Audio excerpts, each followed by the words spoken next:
Welcome back. It's good to have you with us on Afternoon Express today. Now, if you're a My School card holder and a regular Woolies shopper like myself, and you're wondering how the funds raised through the My School, My Village, My Planet fundraising programs are helping to make a difference, then look no further than today's show.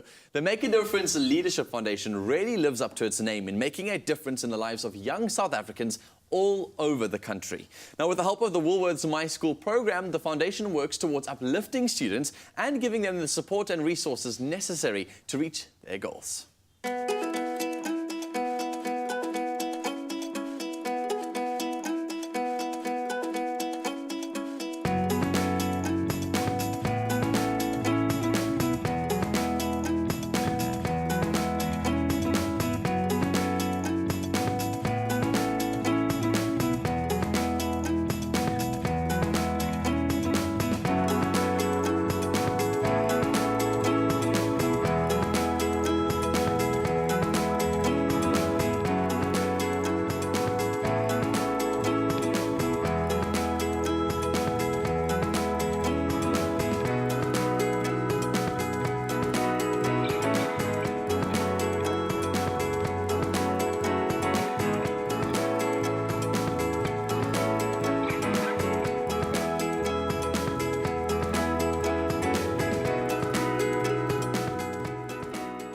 So you see, South Africa, you can make a massive impact simply by shopping. And it's so great to see so many amazing initiatives being supported by you in the My School program. Not least of all, the Mad Leadership Foundation, who we have on our couch with us today.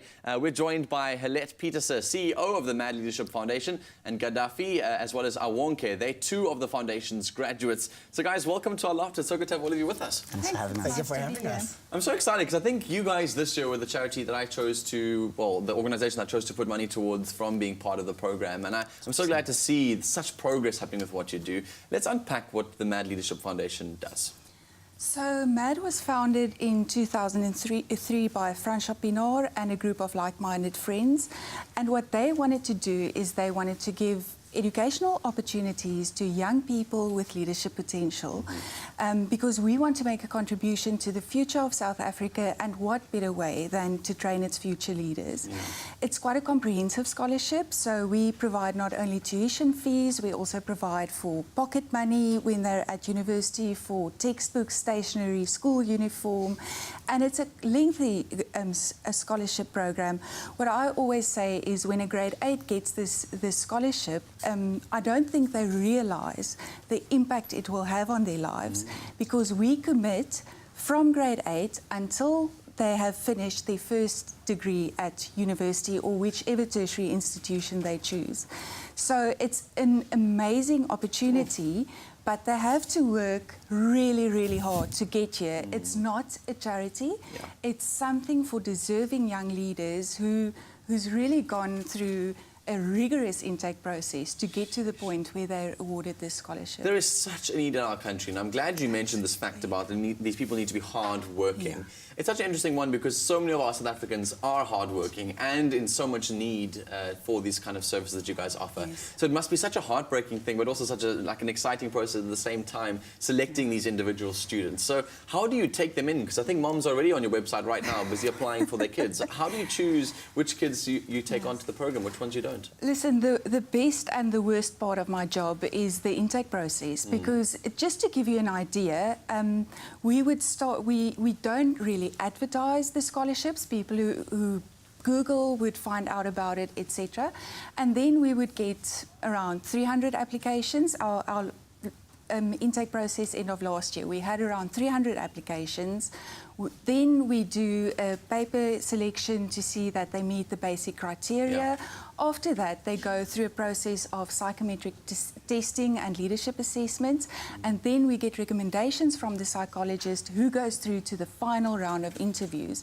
We end up interviewing around 50 potential scholars, and at the end of the day, we award around 35 scholarships. So it's just a little more than 10% of the total number of applicants that actually get the scholarship. If we had more funds, we would definitely award more scholarships. We're literally the only thing keeping us back from growing even bigger as an organization is financial resources. And as we know, leadership is one of the skills lacking the most in the kind of generation moving forward in these industries. And I know you two gents are nodding profusely. I must first start this interview by giving you guys both handshakes, because I really think I'm really proud of the work that you guys have done and to be where you are. You two, obviously both incredible minds. Both of you have gone and study law at university, and then are now working for the same law firm, which is so exciting. I remember when I left high school, I didn't know what I wanted to do. I had all the privileges and all the opportunities open to me, and I was still this bratty little kid who wanted to get in. You guys had to work so much harder than me and many other South Africans had to do to get to where you are today. So let's unpack a bit of your stories and like sort of your involvement with this Leadership Academy and what it's taught you. I think the first thing I'll say at the onset is that I think our stories they're very much similar to all the other stories that you hear in townships. The only difference between Awonke and myself is that we were blessed enough to have the opportunities that allowed us to excel academically.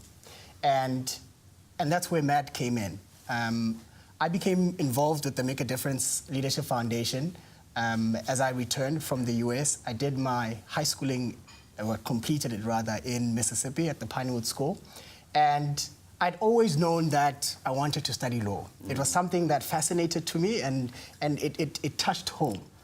I did not know how to get about that, and particularly I also did not know which field of law and how to turn a dream into a feasible career option. And the whole comprehensive and this wholesome outlook that MAD has, Helene touched on several of the facets that are intertwined. But what you tend to find is that MAD is committed not only on educating the mind, but also the heart. It takes a wraparound approach on making sure that it's not enough that you go to class and get your degree. There's also vital skills that you need. There's emotional intelligence that you need to equip yourself for.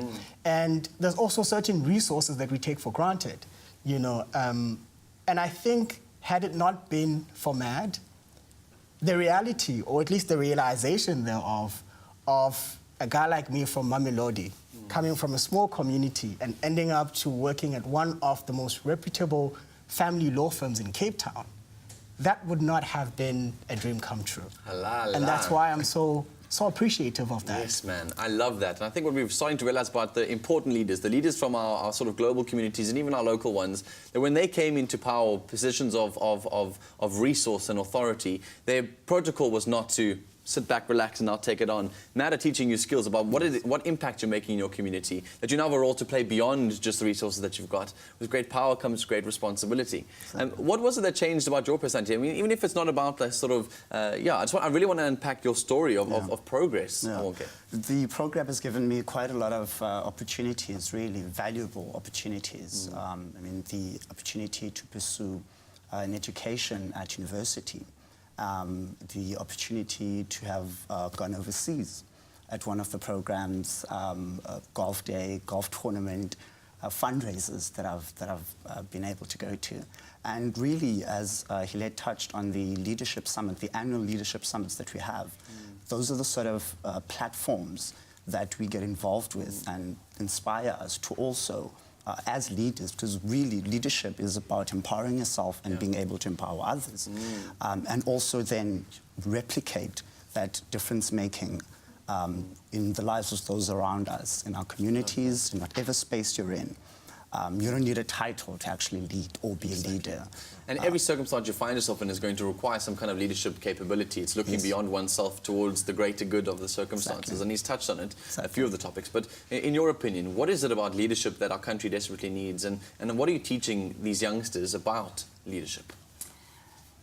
So what we try to develop is for each of our scholars to identify their leadership style, but whatever the leadership style is, to base it on solid leadership values, on passion, commitment, honesty, integrity, hard work, to make sure that they are aware that it's not just all glamorous to get to the top.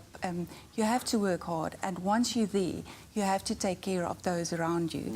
And even if you don't get to the top, if you're a teacher in a community school, there will come a time when there's a need for you to take a stand for what's right. Step and up. that's exactly. So we don't say Gaddafi and Awonki has to be CEOs or the next president, even though I'm quite sure that one of them would pursue a political career. What we want is for them to, when there's a moment for you to stand up for what's right, to do it and to be a voice for others who don't have a voice. I'm so passionate. You're getting me all riled up because that's exactly what our country needs now. Nobody is standing up for what is right and what is true, objectively speaking. So you two are going to be those voices in your community. So really, really well done to both of you. When I say dodgy things on a live television show, I'm coming to you for representation. I want that to happen in case I get fired at some point. I want to read some of the social media comments we're coming through. Hope you guys have got your own sort of plans for the year when it comes to your health, because that's what we were asking on our Facebook page. I'm going to read through some of those comments that we had, particularly health challenges that you set for yourself in 2017. Let's get some of the ones we haven't read out so far. Iketeng says, I want to stay away from junk food. I want to stay fit, exercise a lot and go to gym, which seems to be the generic response, I think, from everybody so far. Hunandi says, eating fresh, healthy food gives our bodies a go. And I agree. So it's almost like that raw vegan diet sort of will be a good option for you there. Diane says, more water, less fizzy, sugary drinks. I love that. And then Tem Banani says, Mr. Spinach King. That's exactly what we're all going to move our diets to, it sounds like, if we could. Lots of other comments coming through. We'd love to hear from you on our Facebook page, Afternoon Express. You guys can let us know exactly what your health challenges you're setting for yourself are this festive season, or, well, festive season's done and dusted, for the rest of the year if you want to. Express your